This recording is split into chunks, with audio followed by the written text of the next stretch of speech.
What if the biggest obstacle holding you back isn't the problem itself, but simply the way you're looking at it? Hey everyone, and welcome to the Personal Evolution Podcast. I'm so glad you're joining us.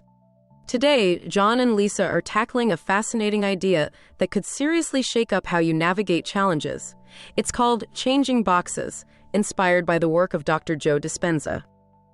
Get ready to explore how shifting your perspective might just be the game changer you need. Stick around for this deep dive. You won't want to miss it. And if you're new here, please hit that subscribe button and turn on notifications for the Personal Evolution Podcast so you stay in the loop with all our latest episodes. All right, let's get started. Welcome, everyone, to the Deep Dive. We're here to really get into some interesting ideas, break them down so you can grab the core insights pretty quickly. Hello, everyone. Great to be diving in. So today, we're venturing into something that honestly could really shift how you look at your biggest challenges. It's this concept called changing boxes. Yeah, it's a powerful idea developed by Dr. Joe Dispenza, and it offers this unique way to understand and maybe even overcome those really persistent problems just by consciously changing your perspective. Exactly. We've been digging into Dr. Dispenza's writings from March and April 2025, and what really stands out is this compelling thought that, getting unstuck isn't always about fixing the problem head on. Right. It might be about changing the box you're viewing it from, the lens, essentially. Yeah. So our goal today is to really kind of get under the skin of this changing boxes idea and explore how it might give you some genuinely fresh ways to tackle those stubborn issues. Okay, so let's start there. This old box metaphor, what exactly is that? Okay, yeah, let's unpack that. Yeah. So the old box, as Dr. Dispenza puts it, it's not just like your schedule or your routine. It's like the mental rut you've kind of worn down with all your usual ways of thinking, feeling, behaving. Think of it as your current personal reality, the one you know inside out. Precisely. It's those, ingrained ways you react, those really well-trodden neural paths in your brain. And the key thing is, if you keep looking at a problem from inside that box, You're going to get the same results. You're likely to keep getting the same limited outcomes, yeah. It's like trying to solve a jigsaw puzzle, but only ever looking at the corner pieces. Right. And so the new box is just anything outside that, anything you haven't thought of yet. Basically, yeah. A perspective you haven't considered, a different way of being, maybe even a reality where that problem, it just doesn't feature. It's about daring to step outside the lines of what feels normal. Okay. And Dr. Dispenza suggests this involves moving beyond, the limits of our typical 3D world, what he calls space-time. Right, space-time. And connecting with this potential realm he refers to as time-space, where maybe that challenge just isn't. Now, I have to admit, when I first heard this, I thought, okay, sounds like visualization. Yeah. Making mental pictures. Yeah, common connection to make. But the source material seems pretty clear. It's more than that. It's described as more flexible, almost playful, a shift in consciousness itself. That's a really key distinction. It's not just picturing a different result. It's a more fundamental change in your awareness, a real openness to possibilities that are just beyond what you normally perceive. Okay, which kind of leads to this other crucial point from the sources, that our problems can actually be sustained by our own level of awareness, or maybe more often our lack of it. How does that work? Well, what's fascinating is the idea that by constantly thinking about dwelling on a problem, we might completely unintentionally be keeping it alive in our experience. Dr. Dispenza explains that repeatedly thinking about the problem actually strengthens specific brain connections, these neural networks, based on your past experiences with that problem. So your brain gets wired, in a way, to keep it going. So it's like digging those grooves deeper and deeper, those problem pathways. And it's not only the thoughts, right? There's a big emotional piece tied in, too. Oh, absolutely. Thoughts about problems are almost always tangled up with specific emotions. And when you re-trigger those emotions, your body basically starts reliving the past experience. Which then reinforces the thoughts. Exactly. It fuels the same old thought patterns. It becomes this self-perpetuating loop. Right. So the stronger that negative feeling is about the problem, anger, frustration, fear, whatever, the more we focus on it. And like the sources say, where attention goes, energy flows. It's almost like we're feeding the problem with our own vital energy. Energy that theoretically we could be using to build something totally different. Precisely that. By constantly focusing on the problem, you're dedicating your mental and, crucially, your emotional energy to it. Energy that could be creating a new reality for you. Which leads to a really vital question for you, the listener. How can you actually break free from that energetic tie to your problems? How do you lift your awareness up to a level where the challenge starts to lose its power, maybe even dissolve? Okay, this sounds like where the idea of ascending energy in the quantum field comes in. Yeah. The sources talk about emotions as energy in motion. How does that connect? What's really critical to get here is that consistent negative emotions, when they're directed at a specific problem, they generate a particular energetic signal. And that signal resonates within what's often called the quantum field. Okay. And the nature of that signal, its quality, is super important. Yeah, the readings mention coherent versus incoherent signals. Can you break that down? Syntropic, entropic. What's the difference and why does it matter? Okay, think of a coherent signal that's the syntropic one as coming from a brain and a heart that are working together in harmony. It's focused, unify energy. Right. An incoherent or entropic signal that comes from a scattered, inconsistent state. Maybe you're stressed, anxious, divided. Got it. And Dr. Dispenza really emphasizes that these incoherent signals just have less clout, less influence on our 3D reality. They're weaker, less effective. Imagine trying to send a clear radio message with loads of static versus a clean signal.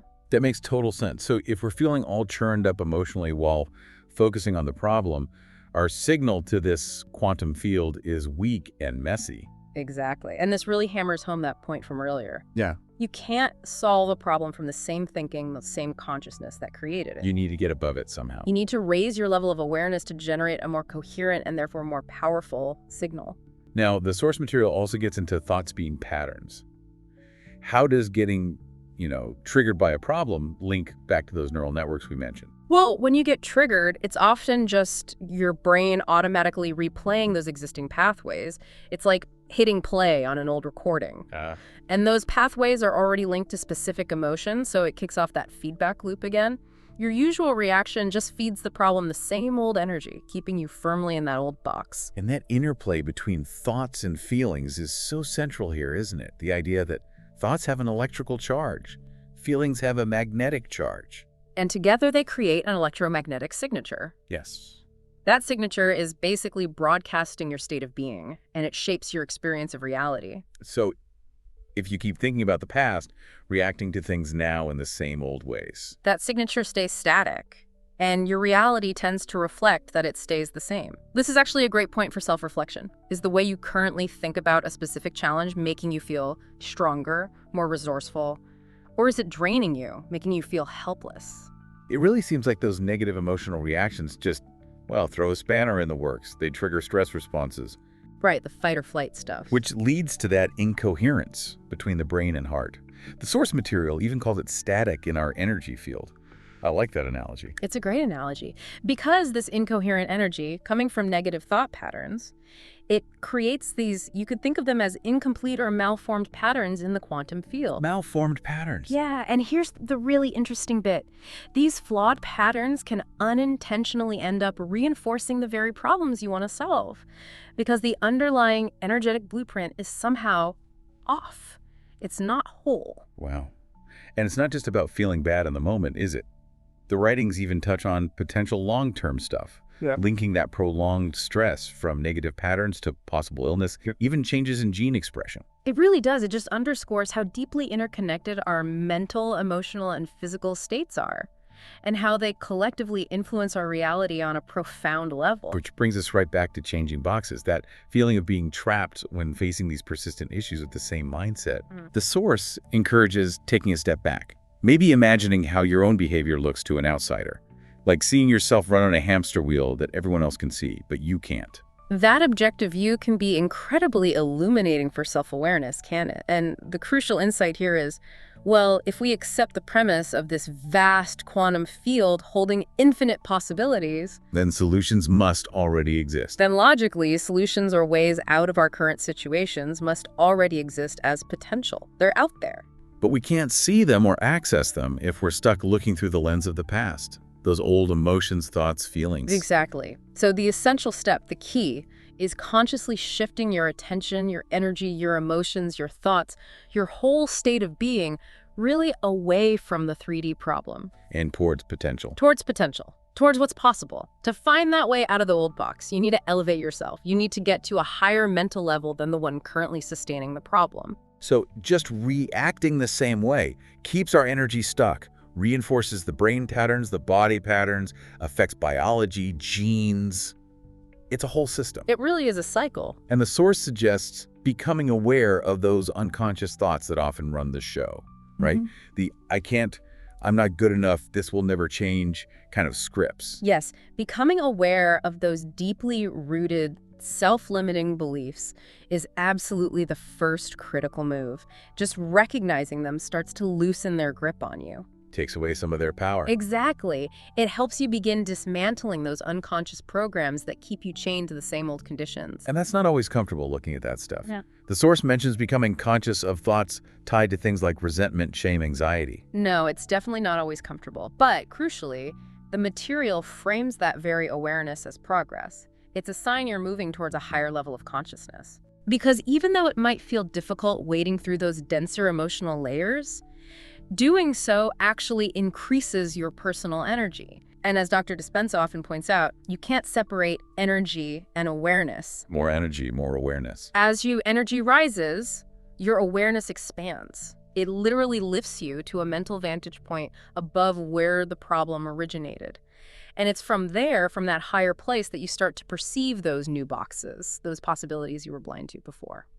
Okay, so to really make that shift, to step into a new box, the source talks about merging with the field. This seems to involve deliberately detaching from everything familiar during meditation. What does that actually involve? Well, in essence, it means intentionally directing all your focus, all your energy away from the familiar 3D world, away from separation from what he calls space-time. Where everything feels separate and defined by senses. Exactly.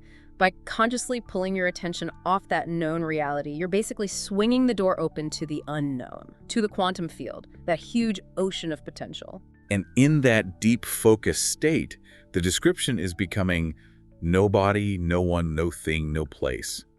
Just pure consciousness. That sounds pretty profound. It is a profound shift. The idea is that by calming down the activity in your neocortex, the thinking, analytical brain, you allow for more coherent brainwaves like alpha and theta. Okay. And this quieting of the analytical mind opens your awareness to the unified field. It allows you to connect with energy and frequency directly, rather than just the physical stuff we usually focus on. So you're getting beyond the limits of the body, the environment, even time as we normally experience it. That's the idea. Moving from that space-time reality into this other domain. Yeah. Time-space. In this time-space realm, it's described as this non-material place of pure potential, full of frequencies, energy, vibrations that sort of underpin our normal reality. Yeah, like the raw, unformed potential for everything that could possibly manifest. Time-space is where infinite possibilities are just waiting, countless potential experiences. And when you manage to connect to the frequency of this realm, importantly, with a coherent, harmonious nervous system. Right, the coherence is key. You're tapping into a higher level of consciousness, accessing more information, a deeper sense of order. And in that connection, that feeling of being separate dissolves. You become the field itself, almost. That's the experience described. It's less about you being in the field and more about becoming indistinguishable from it, becoming pure consciousness within it. Wow, okay. And this really brings us to the crux of it all, how it fits together. To genuinely solve a 3D problem, the argument is you ultimately have to move beyond the level of consciousness that created it. You have to evolve beyond your current self. So if you can't get past the consciousness, the energy, the feelings, the thoughts, the memories, all tied up with that specific challenge. It's likely going to stick around in your experience. You have to make that fundamental internal shift. That's the core message then. That's it.